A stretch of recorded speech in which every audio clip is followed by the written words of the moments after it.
हाय दोस्तों, तो आज हम देखने जा रहे हैं pharmacology classification of drugs use in the treatment of cough. मतलब कफ के ट्रीटमेंट्स के लिए हम कौन कौन से ड्रग्स यूज़ देते हैं, यूज़ करते हैं, उस सब के बारे में देखेंगे।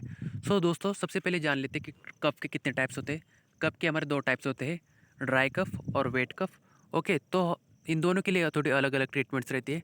तो चलिए देखते हैं। सबसे पहले कितने क्लास हैं हमारे ट्रीटमेंट्स के लिए। तो हमारे मेन 4 क्लास है।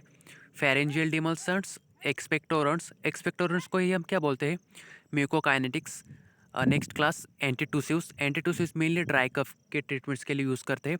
वो क्या करता है, एंटीटूसिव्स जो ड्रग्स रहते हैं वो उनका मैकेनिज्म क्या है, वो कफ सेंटर को सेपरेट्स करते हैं। और लास्ट कैटेगरी है हमारी एडजॉइंट एंटीटूसिव्स। मतलब उनको उसमें हम क्या यूज़ करते हैं, ब्रोंकोडायलेटर्स करते हैं यूज़। बिकॉज कभी कभी कफ की वजह से हमारे ब्रोंकाइस कंस्ट्रिक्ट हो जाती है और हमें रेस्पिरेशन के लिए प्रॉब्लम्स होता है। डायलेशन देने के बाद हमारी ब्रोंका थोड़ी डायलेट हो जाती है और हम रेस्पिरेशन कर सकते हैं, तो हमारी प्रॉब्लम थोड़ी ट्रीट हो जाती है। ओके, तो सबसे पहले जान लेते हैं फेरेंजियल डिमोल्सेंट्स। उसमें हमारे 4 ड्रग्स है दोस्तों। लोजेंसिस हो गए, सिरप्स, ग्लिसरीन और लिकोराइस। ओके, ये 4 ड्रग्स है हमारे। मतलब उसमें अलग अलग प्रकार से रहते हैं। लाइक सिरप्स में बहुत सारे कप्स रहेंगे, उनमें अलग अलग ड्रग्स रहेंगे। मतलब बट मैंने आपको 4 क्लास बताई, 4 क्लास में 4 कैटेगरी बताई। फेरेंजियल डिमल्सेंट्स, फेरेंजियल डिमल्शंट्स में हमारे हो गए 4 लोजेंसेस, सिरप्स, ग्लिसरीन और लिकोरस। अभी देखते हैं सेकंड क्लास एक्सपेक्टोरेंट्स, म्यूकोकाइनेटिक्स। मतलब वेट कफ के ट्रीटमेंट्स के लिए करते हैं। मतलब उनका काम क्या रहता है दोस्तों म्यूकोकाइनेटिक्स का, वो म्यूकस को तोड़ते हैं। मतलब म्यूकस में हमारे डाइसल्फाइड बॉन्ड बनता है, उसकी वजह से वो म्यूकस बनता है। म्यूकोकाइनेटिक्स क्या करते हैं, उस डाइसल्फाइड बॉन्ड को तोड़ते हैं। ओके, हमारा वो एक्सपेक्ट एक क्या होता है, एक्सपेल होता है बॉडी के बाहर। उसमें हमारे 2 ड्रग्स है। सिक्रेशन इन्हांसर्स, मतलब ऐसे ड्रग जो कि सिक्रेशन को इन्हांस करते हैं, मतलब हमारे कफ को बॉडी के बाहर फेंकते हैं। और सेकंड है हमारे म्यूकोलाइटिक्स, वो तोड़ते हैं। मैंने आपको बताया था अभी तोड़ने का मतलब म्यूकोलाइटिक्स, मतलब म्यूकोस को तोड़ते हैं। जान लेते हैं सिक्रेशन इन्हांसर कौन से ड्रग्स है जो कि सिक्रेशन को इन्हांस करते हैं कफ के। उसमें आते हैं हमारे 5-6 ड्रग्स। पोटेशियम सीट्रेट, पोटेशियम आयोडाइड, गॉनिफेंसिन, टोल्यूवाल्ज़म, वसाका और अमोनियम क्लोराइड। ये ड्रग्स है हमारे, हम यूज़ करते हैं as a secretion enhancers in expectorants for treatments के लिए, कफ के लिए। और म्यूकोलाइटिक्स मतलब ब्रोमेक्जिन, एम्ब्रोक्सोल, एस्ट्रेलसिस्टिन, कार्बोसिस्टिन। ये 2 ड्रग्स देखिए दोस्तों सिमिलर है। एसिटिलसिस्टिन, कार्बोसिस्टिन, एसिटिलसिस्टिन, कार्बोसिस्टिन और एम्ब्रोक्सोल, ब्रोमेक्जिन।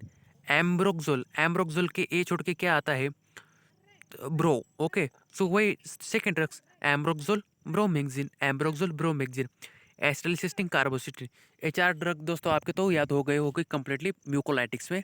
और एक्सपेक्टोरेंट्स में हम सिक्रेशन इनहंसर्स में मैंने आपको क्या बताया था, पोटेशियम सिट्रेट, पोटेशियम आयोडाइड, गॉनिफेंसिन, टोल्यूबाल्जम, वसाका और अमोनियम क्लोराइड। दोस्तों अभी हमारी सेकंड कैटेगरी पे हो गई एक्सपेक्टोरेंट्स, और उसको हम बोलते हैं म्यूकोकाइनेटिक्स।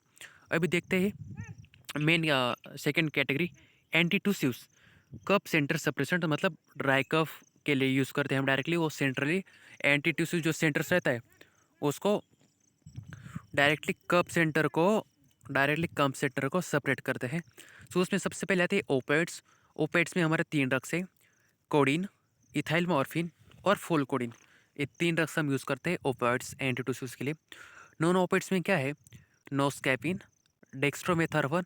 आप बच्चों के सिरप्स में देखिए ये ड्रग्स रहता है, डेक्स्ट्रोमेथर्फन मेनली, और क्लोफिडेनाइल। ओके, ये 3 ड्रग्स हो गए हमारे नॉन ओपिएट्स में। और एंटीहिस्टामिन्स में क्या है, और कुछ एंटीहिस्टामिनिक ड्रग्स यूज़ करते हैं हम एज अ एंटीटूसिव। उसमें देखिए क्लोरोफेनिरामाइन, डायफेनहाइड्रामाइन और प्रेमेथाजिन। ये 3 ड्रग्स है हमारे एंटीहिस्टामिन्स।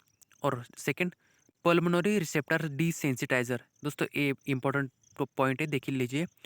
फ्रेनोक्स डायजिन, ये क्या करता है दोस्तों, पल्मोनरी रिसेप्टर को डिसेंसिटाइजर करता है, उसकी वजह से एंटीटूसिव एक्शन प्रोड्यूस होती है। दोस्तों ये हो गए हमारे एंटीटूसिव के classification.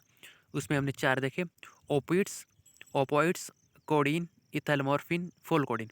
Non opioids, noscapine, dextromethorphan, clofedianol. Second antihistaminics, chlorpheniramine, diphenhydramine, promethazine. और सेकेंड पल्मोनरी रिसेप्टर डिसेंसिटाइजर, उसमें आता है हमारा प्रेनॉक्स डायजिन। दोस्तों ये हो गया हमारा क्लासिफिकेशन एंटीटूसिव्स का।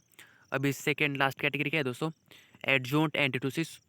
उसमें क्या यूज़ करते हैं, ब्रोंकोडायलेटर्स यूज़ करते हैं। उसमें हमारे सिर्फ दो ही ड्रग्स है, साल्ब्यूटामॉल और टर्ब्यूटिलिन, साल्ब्यूटामॉल और टर्ब्यूटिलिन। और चलिए एक बार फिर से क्विक रिवाइज करते हैं, drugs for cough. Quick revise करते हैं, मतलब जस्ट मैं पढ़ूंगा, आपको उसका कुछ डिटेल्स एक्सप्लेनेशन नहीं दूंगा। There are four classes, pharyngeal demulcents. In pharyngeal demulcents, products, lozenges, syrups, glycerin, and licorice. In second class, expectorants, other name is mucokinetics, in which first secretion enhancers. Examples: potassium citrate, potassium iodide, guaifenesin, tolubalsam, wasaka, and last one is ammonium chloride. Second, in expectorants, mucokinetics, there are four drugs: ambroxol, bromhexine, acetylcysteine, carbocysteine. Second, antitussives, other we called curve center suppressants. Opioids, codeine, ethyl morphine, folcodeine. Non-opioids, noscapine, dextromethorphan, clofeniramine. Antihistaminics, chlorpheniramine, diphenhydramine, promethazine.